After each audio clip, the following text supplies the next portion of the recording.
Hola, buenas tardes a todos. Mi nombre es Pino Lorenzo y desde aquí, desde la página de psicóloga psicoanalista Pino Lorenzo, vamos a empezar a hacer unos vídeos en directo sobre distintos temas del psicoanálisis.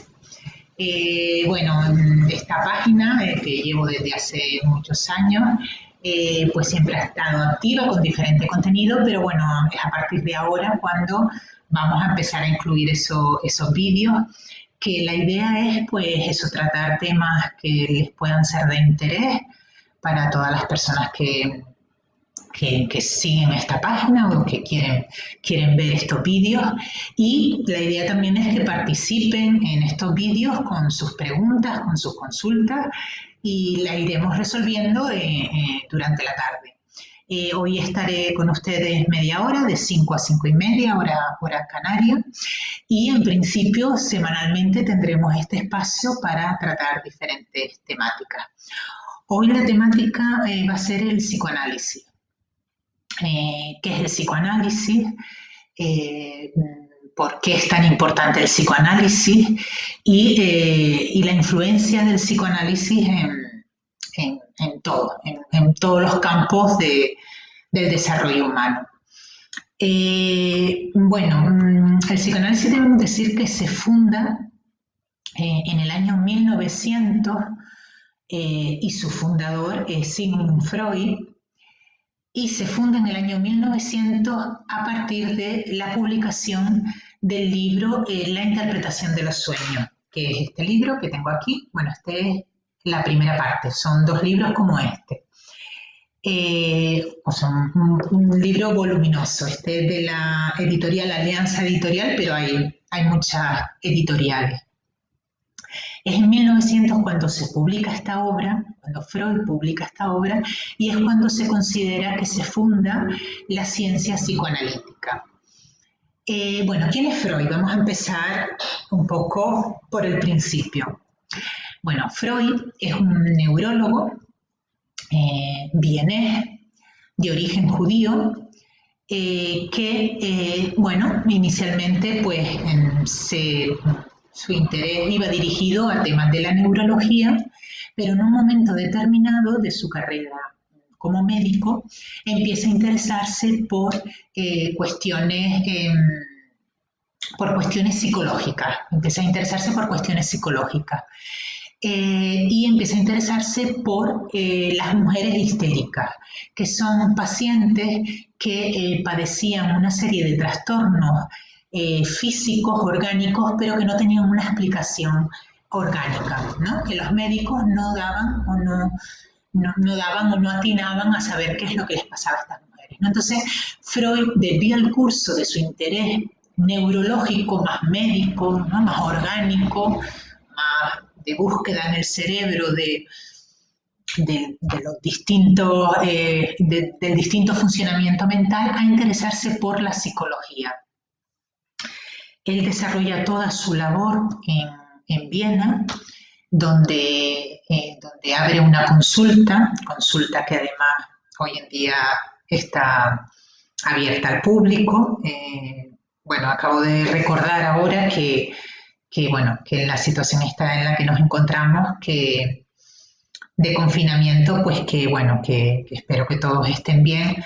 Bueno, porque acabo de recordar justo esto de los museos, ¿no? Que justo los museos, porque el museo, la casa museo de Freud está en Viena y se puede visitar, y bueno, ahora están todas cerradas, aunque por internet ofrecen la posibilidad de las visitas virtuales en los museos, ¿no? No sé si así en la casa de Freud, pero bueno, él desarrolla toda su actividad en Viena y toda su obra, que es una obra muy extensa, y él fundamentalmente se dedica a tratar patologías mentales, ¿no? Pero además de desarrollar su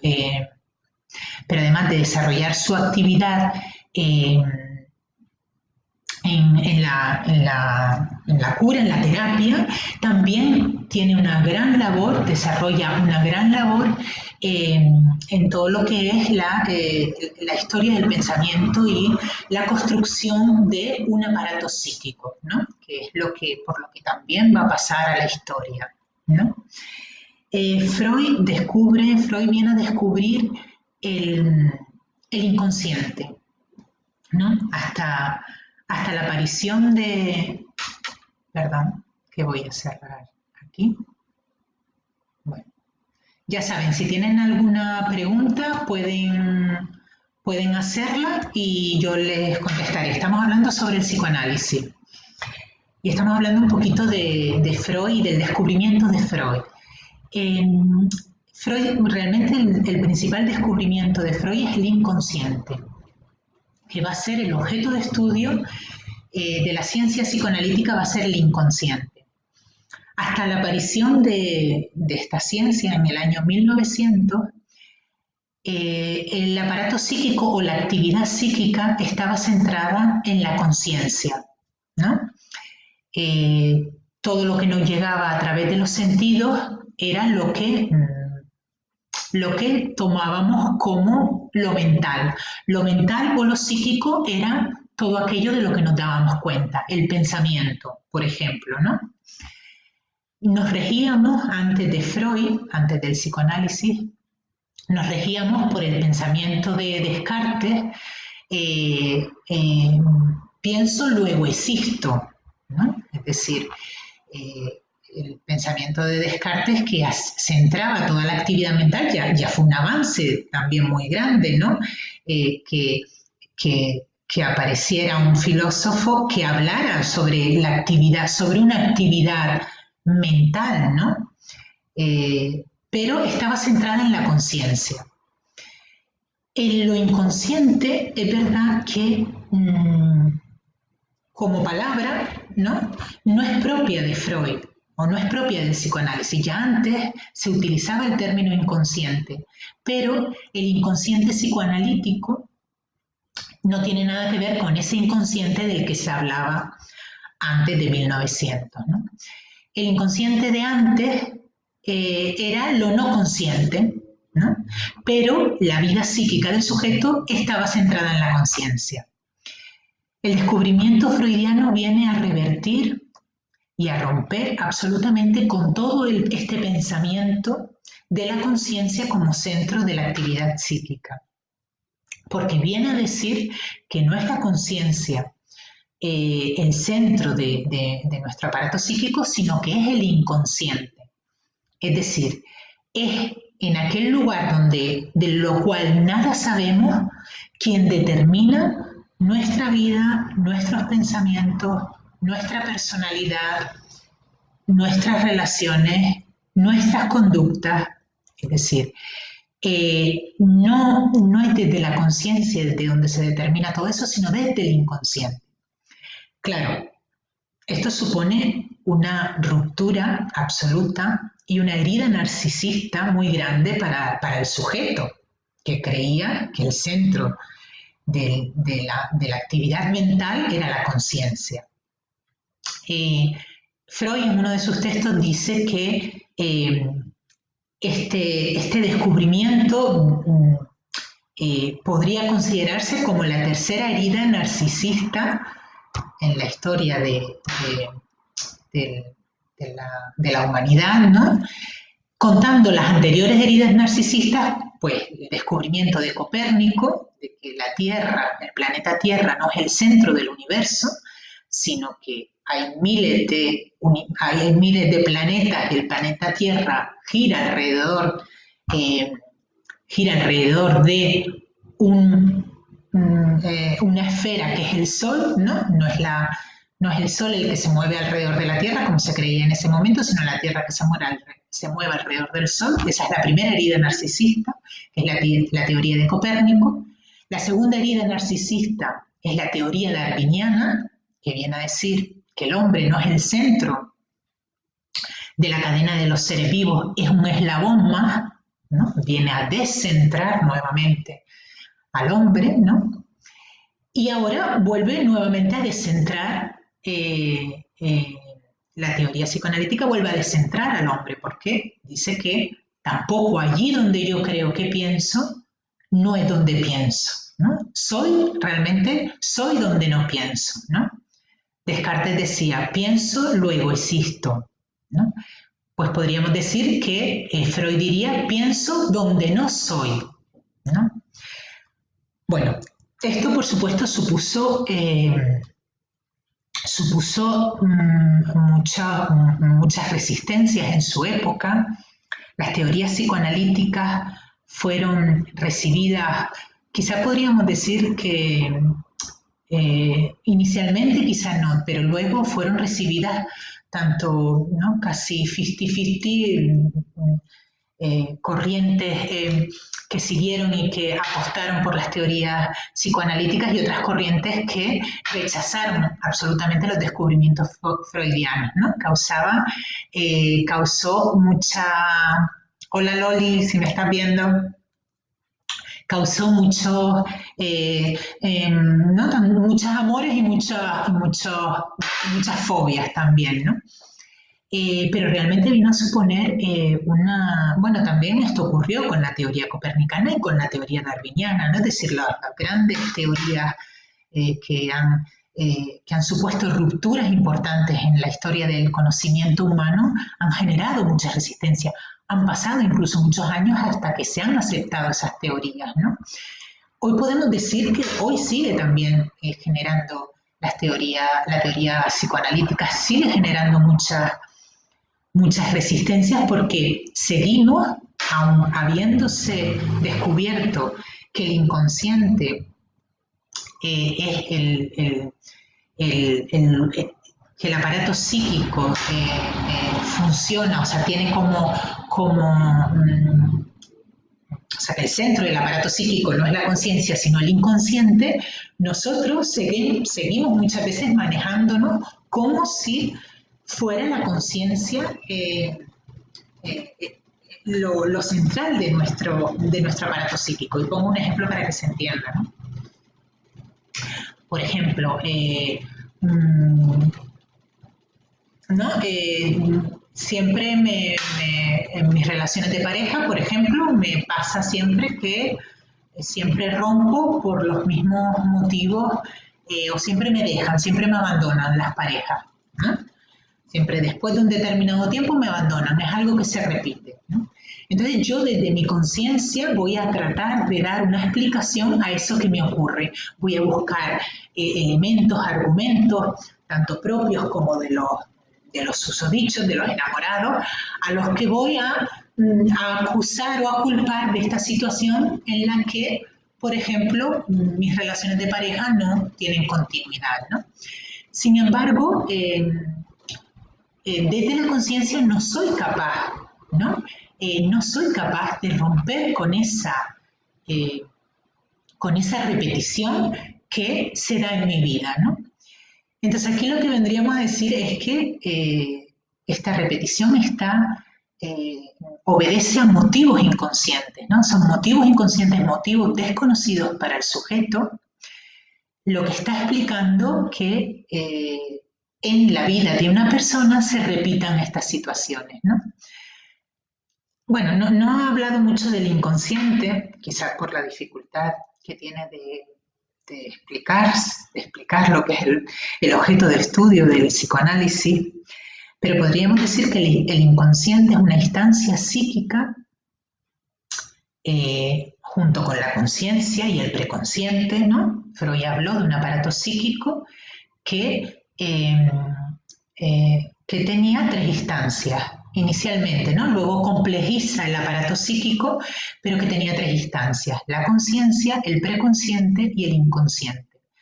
La conciencia sería aquella parte del aparato psíquico que correspondería a todo aquello de lo que nos damos cuenta, toda la información que nos llega a través de los sentidos, toda la información o todo lo que tiene que ver con la voluntad, ¿no? Todo de aquello de lo que nos damos cuenta. Luego estaría el preconsciente, que sería una instancia que estaría a medio camino entre la conciencia y el inconsciente, que aglutinaría contenido inicialmente no consciente, pero que con un esfuerzo de la conciencia puede llegar a la conciencia, ¿no? Por ejemplo, En el preconsciente estarían, por ejemplo, muchos recuerdos a los que a lo mejor no tenemos una conciencia clara de que esos recuerdos están ahí, no los recordamos conscientemente, pero un día en una conversación con una persona, en la consulta del psicoanalista, por ejemplo, y hablando con el psicoanalista, o en una conversación con alguien, de repente empiezo a hablar y de repente llego, por hablar, y de repente recuerdo algo que hasta ese momento no recordaba, ¿no? Es decir, es algo que no era consciente para el sujeto, pero que por un esfuerzo de atención o por un pequeño trabajo previo fue capaz de conciencia. Y en tercer lugar, en la instancia del inconsciente, que sería aquella instancia donde que aglutinaría el contenido de lo cual nada sabe el sujeto, ¿no? El contenido del inconsciente nunca va a llegar a la conciencia de manera directa. Si llega a la conciencia va a ser disfrazado. El inconsciente aglutinaría todas las experiencias de la infancia del sujeto, aglutinaría todo el contenido reprimido, todo lo que ha sido reprimido en el sujeto en algún momento de su vida, irían formando el contenido del inconsciente que, si no es por la interpretación psicoanalítica, sería imposible poder conocerlo. O podemos decirlo de otra manera, del inconsciente solo podemos saber por sus efectos. Por ejemplo, ¿cómo podemos saber del inconsciente? Pues lo que decía antes, el ejemplo que ponía antes, ¿no? Una persona que repite una serie o que en su vida se da una repetición en las relaciones amorosas que tiene y después me estoy inventando el tema, ¿no?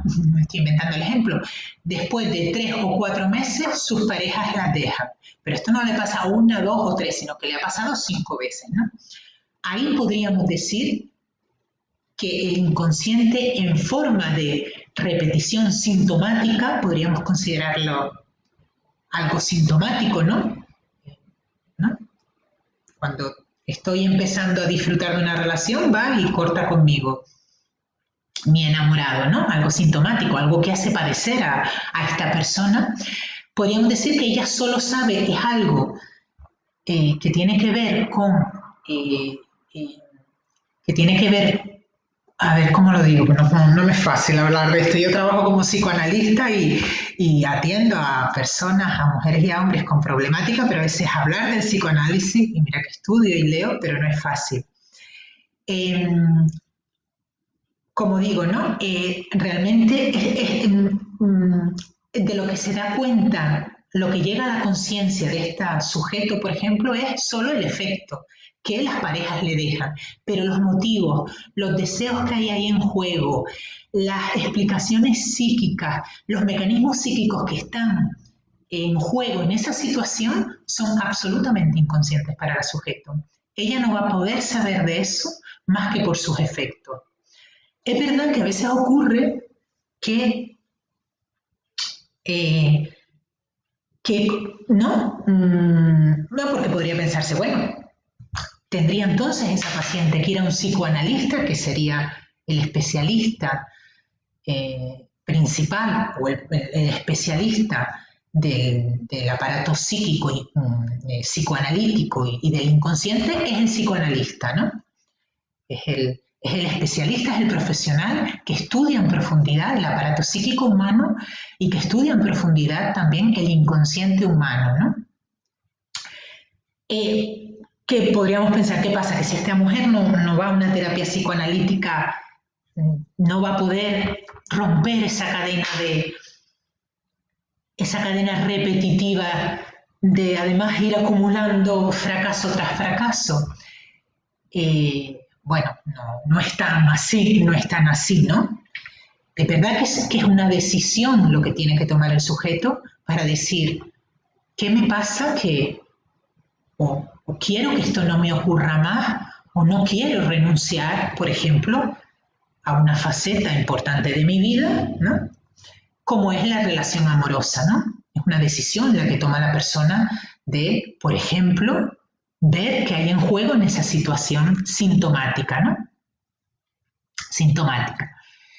Hola Hernán, por aquí también, de esa situación sintomática, ¿no? Entonces, esa persona, como digo, ¿no? Podría tener el deseo de psicoanalizarse, pero a veces ocurre que esa persona renuncia a tener una relación amorosa ya más en su vida, es decir, resuelve la situación de alguna manera, ¿no? O, por ejemplo, alguna circunstancia determinada de su vida, ¿no? Sigo inventándome la situación, ¿no? Alguna circunstancia determinada, de repente alguna situación traumática, alguna muerte de alguien, alguna situación determinada, puede generar, por ejemplo, que el sujeto, por ejemplo, se produzca un cambio en el sujeto y que, por ejemplo, una situación, el desarrollo de una enfermedad, por ejemplo, ¿no? Se me acaba de ocurrir, ¿no? ¿No? Se me acaba de ocurrir pensando en a veces cómo el propio mecanismo psíquico puede resolver una situación determinada, como por ejemplo esta que les pongo, con otra situación, ¿no? Y por ejemplo, con la creación de una enfermedad vengo a resolver una situación psíquica en la que me encontraba, ¿no? Quiero decir que a veces, ¿no? Que uno luego decide si quiere ir al psicoanalista o decide lo que hace en su vida, ¿no? Pero que ponía este ejemplo para hacerles ver cómo lo que habría detrás de esa situación, de esa repetición en la conducta, sería un factor inconsciente, ¿no? A la cual el sujeto nunca va a llegar, es imposible que llegue, ¿no? Solo conoce por sus efectos, ¿no? Bueno, me he ido un poquito del tema. Perdón. Me he ido un poquito del tema y les voy a traer, en estos minutos que quedan, les voy a traer, un poco el por qué Freud, cómo es los inicios de Freud cuando se empieza a interesar por aspectos más psíquicos y psicológicos y no tanto neurológicos, ¿no? En la historia del psicoanálisis tienen una importancia fundamental, ya lo dije antes, o lo nombré por lo menos, las pacientes histéricas, las primeras pacientes histéricas que trató Freud, ¿no? Freud inicialmente a estas pacientes toma contacto con pacientes histéricas. La histeria es una enfermedad psíquica que tiene muchísimos siglos de historia y que ha sido una enfermedad históricamente tratada como una enfermedad de la mujer, ¿no? Ya hoy en día no, pero sí durante muchísimos siglos de la historia, y una enfermedad que donde las mujeres han sido muy maltratadas por los diferentes tratamientos que les han dispensado desde las distintas ramas o desde las distintas especialidades, ¿no? La histeria es una afección, hoy en día la describimos, hoy en día no, Freud la describió como como una afección, la histérica padecería de afecciones orgánicas en el cuerpo que no tienen una explicación orgánica, que cuando las histéricas van a los médicos o los histéricos, el médico le hace pruebas pero no encuentra ninguna explicación orgánica a esa dolencia que tiene. Y entonces Freud descubre que la histeria, detrás de la histeria hay un origen psíquico, ¿no? Es decir, aunque la sintomatología es orgánica, el origen, la etiología es psíquica en la histeria, ¿no? Entonces Freud se acerca a estas pacientes que eran tratadas en el sanatorio de la Salpêtrière en París por otro neurólogo, el neurólogo francés Charcot, el cual aplicaba a las histéricas, él funda en este sanatorio una zona del sanatorio solo dedicada a mujeres histéricas, donde trata a estas mujeres con el método de la hipnosis. Bueno, hasta ese momento las mujeres histéricas han pasado de todo, ¿no? La hipnosis podemos decir que hasta ese momento todavía no ha aparecido el psicoanálisis, Freud no ha fundado el psicoanálisis, hasta ese momento podemos decir que es el tratamiento más suave al que han sometido a las histéricas, ¿no? Porque hay tratamientos a las que les someten verdaderamente torturantes, ¿no? Y Charcot, que empieza a utilizar la hipnosis, empieza a descubrir que, bueno, detrás del padecimiento de la histeria hay un trauma sexual ocurrido en la infancia de la sujeto. Charcot también trata a algún paciente histérico, es decir, ya en este momento de la historia, ya la histeria estaba desligada del sexo femenino, pero es verdad que mayoritariamente las personas que padecían histeria eran las mujeres. Y Charcot, pues, tiene esa teoría, la teoría del trauma, la teoría del trauma sexual, y mediante la hipnosis viene a